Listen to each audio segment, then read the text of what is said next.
Like we're really great at dropping in quickly and helping folks in an emergency situation. And so we're also, especially with our DevOps team and our infrastructure capabilities, if there's a skills gap that you're identifying maybe a little later than what you would like to identify it, we're really good at kind of jumping in and being paratroopers in that situation. Hey, are you ready? Are you ready for another episode of the Business of Sales? First things first, thank you for listening. I appreciate that you're giving up your time in return. I want to make sure that we're giving you interesting guests and an idea or two that's going to help you in your business. So, hey, thank you for being here. Allego.com sponsors our show, and it would absolutely mean the world to us if you would go to Allego.com and request a demo. That's called supporting us through our sponsors. And more importantly, you're going to find something on that sales enablement platform that can help you increase sales and the retention of your sales force. A sales enablement platform. It does so much. I think you'll be amazed. Allego.com. Check it out. In the meantime, let's roll. Here's this week's episode of The Business of Sales.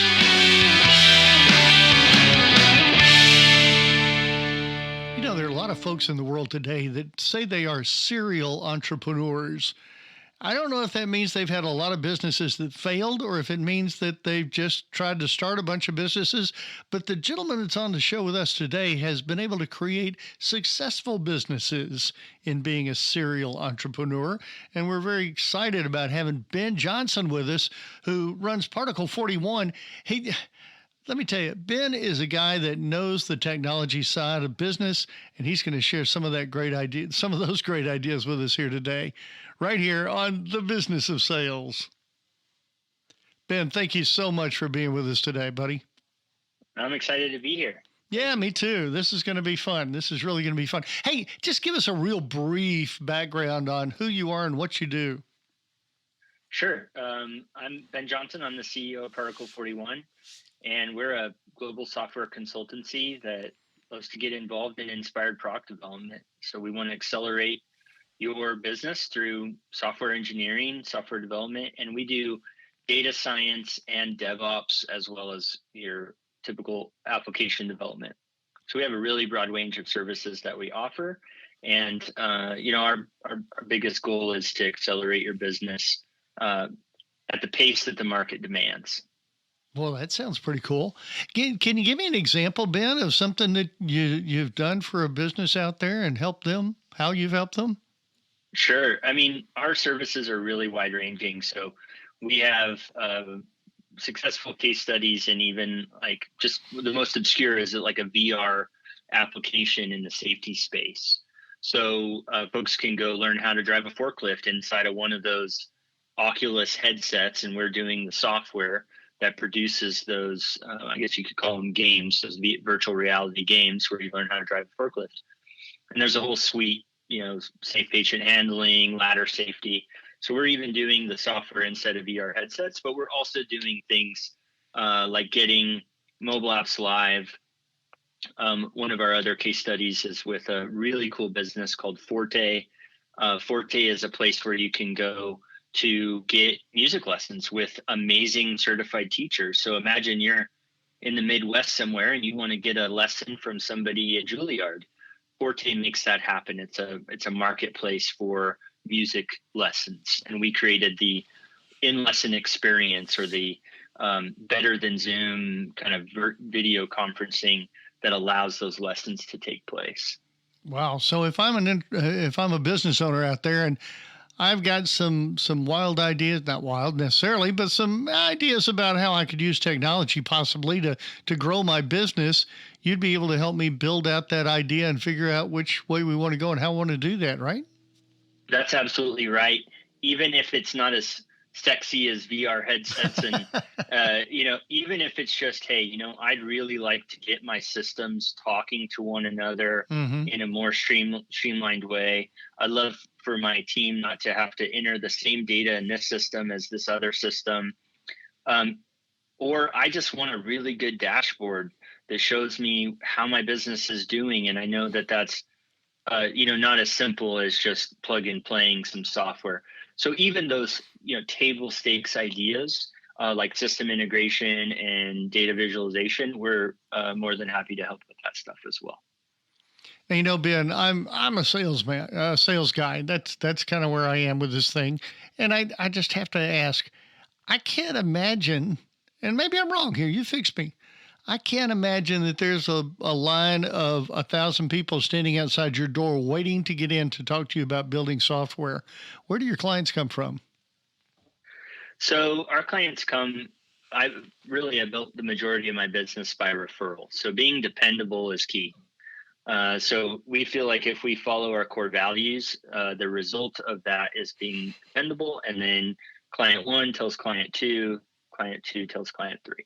And honestly, that's how we've grown the majority of our business. We're working on 20 active engagements, and we have enough work for ourselves, but we also want to meet more people. So recently, I've tried the inbound sales. So I'll confess that I've joined the masses of folks that are sending you the spam emails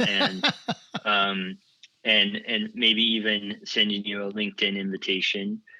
So we are trying some of those kind of what I'll call typical direct response marketing tactics. Yeah. But what we're doing is we're tailing that up with some free advisory. Right? We want to see that we want to find people that have a problem that want to talk about it, and I'm willing to put some skin in the game with running my C2 advisory playbook to get to know another business owner, another CEO, and see what problems they're having and see how we can help. And so that's my approach, is more of a willing to put some time in and be helpful to the problem. We're really great at SEAL Team 6. Like, we're really great at dropping in quickly and helping folks in an emergency situation. And so we're also, especially with our DevOps team and our infrastructure capabilities, if there's a skills gap that you're identifying maybe a little later than what you would like to identify it, we're really good at kind of jumping in and being paratroopers in that situation. Wow, that's exciting. That is very, very exciting. What do you do to get a client to refer somebody? Ben, do you ask them for referrals? How do you do that? So I do ask folks for referrals. Most of the time, if you've been dependable with like that client one, client two, client three situation, they know. Also in the tech space, is sure it's competitive. You only have to scroll your email half a page to get somebody who's saying, "Hey, I have software development team for you." But it's another thing to know that they're good. Yeah. Right. To know that they do what they say they're going to do. And so in most cases, the referral is honestly a favor to the person that you're referring, right? You had your app built by us and you're saying, hey, you want to go build an app? This is the place you go because I had success. And so a lot of it is that.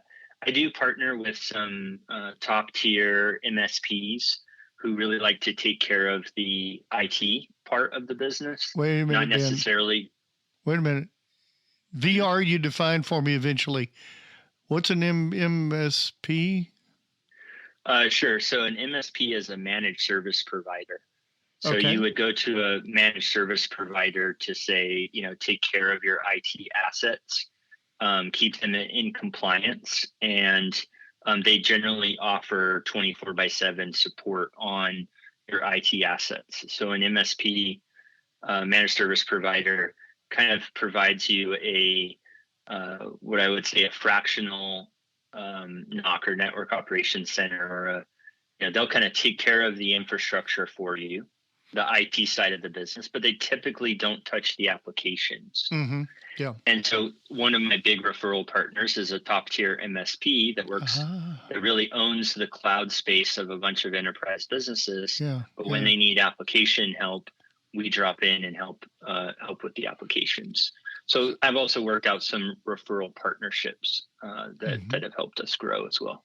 So an MSP is basically they're building the big old box and putting all the toys together that are going to work together, but they don't build the toys. That's right. That's interesting.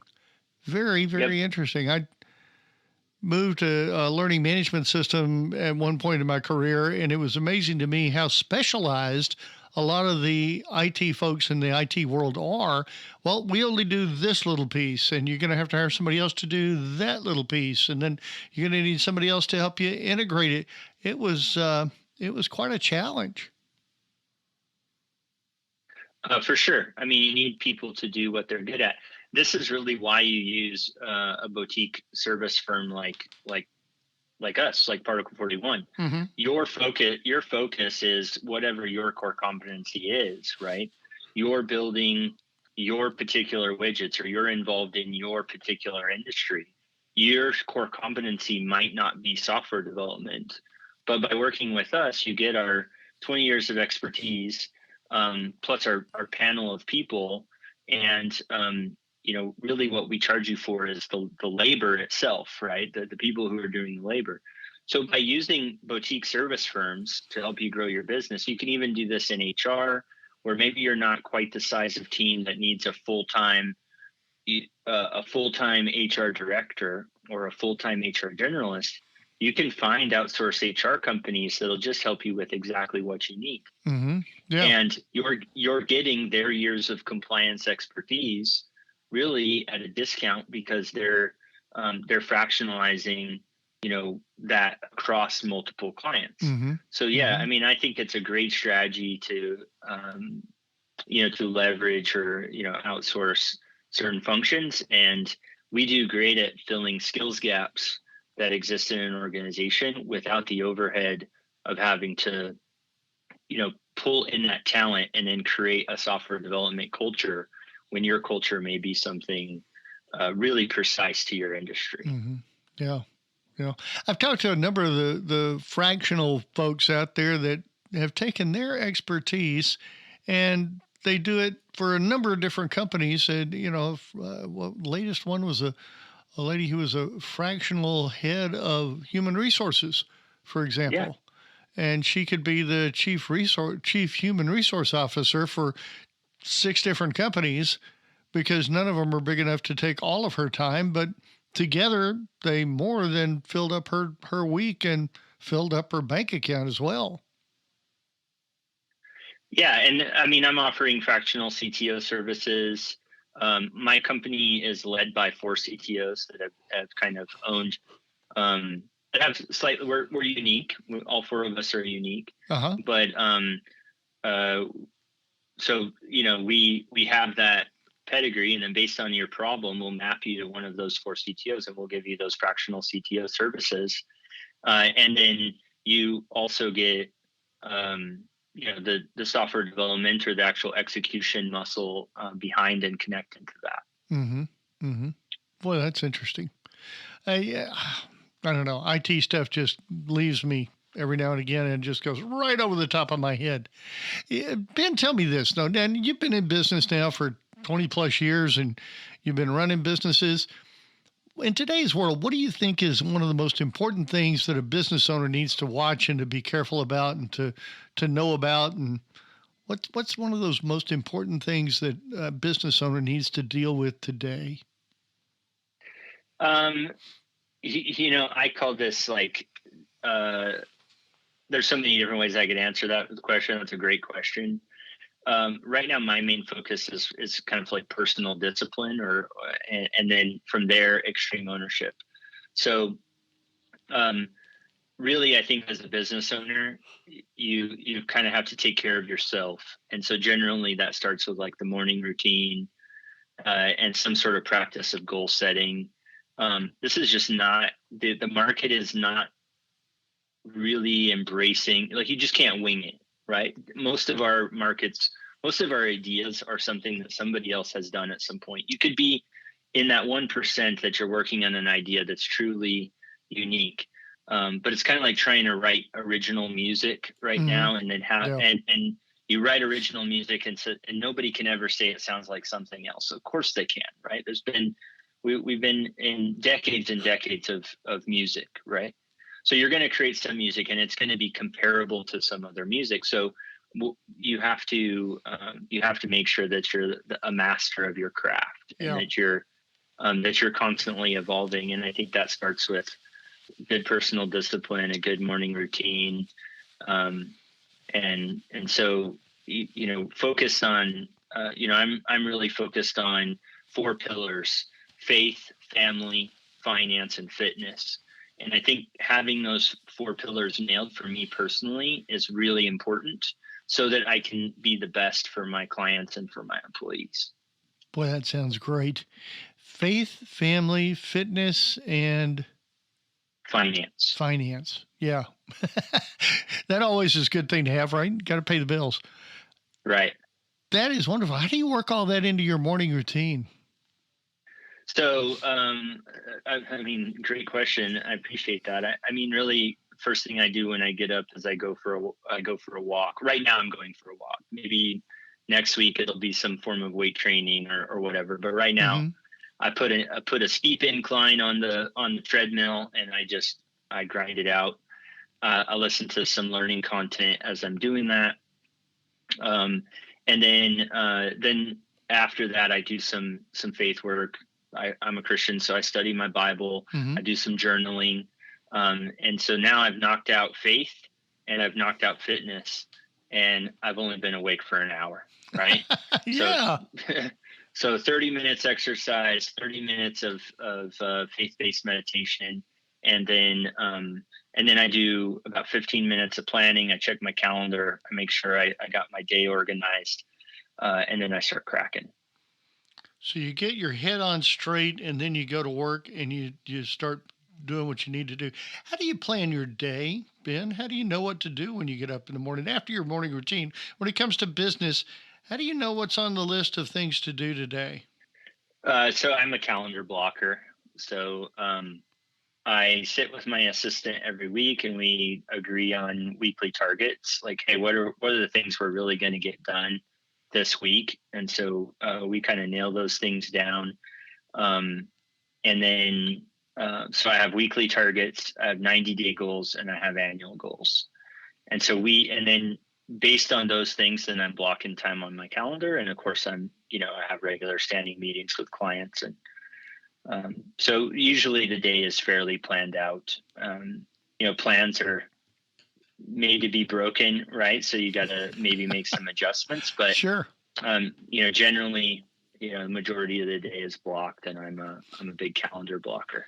So when you get off the treadmill and you finished your study for the morning, you know what you're supposed to do, right? Absolutely. I think that's critical. I really do. So many times folks will say, I gotta figure out what's most important for today. I gotta think about where I'm gonna go today and what I'm gonna do.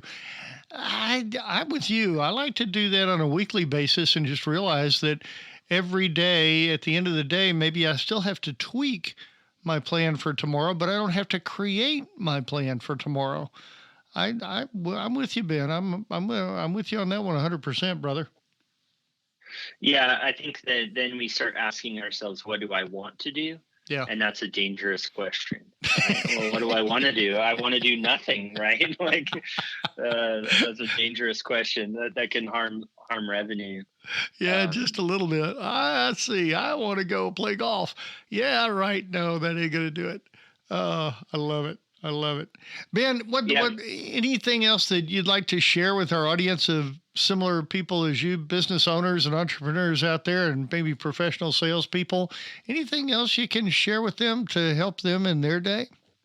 Sure. I think another thing is the power of positive affirmation. And this is, man, I if you'd asked me about this a year ago, I would have. If you'd said something about this a year ago, I would have thought you were new agey or way out there or something, but it's extremely powerful. Our identity comes from what we believe. Yep. And so what we believe about ourselves, really shapes the way that we behave. And so, one of my daily affirmations is I don't waste time. I get the most out of my time. And so I've reprogrammed my identity based on that affirmation, just saying that to myself a couple times a day, and then filtering look, we all have perfectly, very efficient distraction devices in our pockets.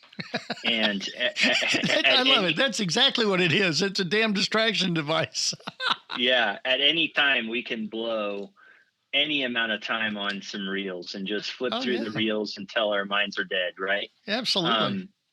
And so this affirmations really helped me kind of prevent that, prevent or curate that, what am I doing? And, I don't, as I see myself going for those reels, is I don't waste time. I get the most out of my time. What can I be doing right now that's more valuable?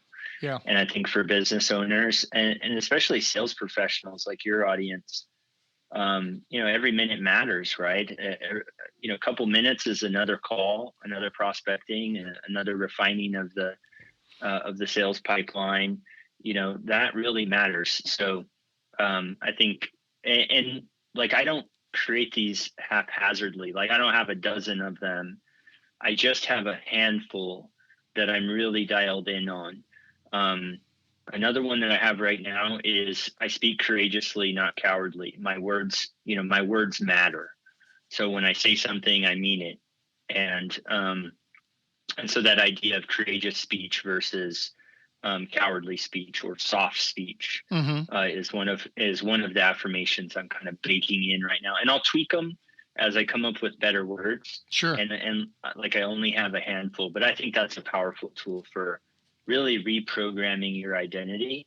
And so that came to mind as you were asking what else I would share. Oh, man, that's super. That is outstanding.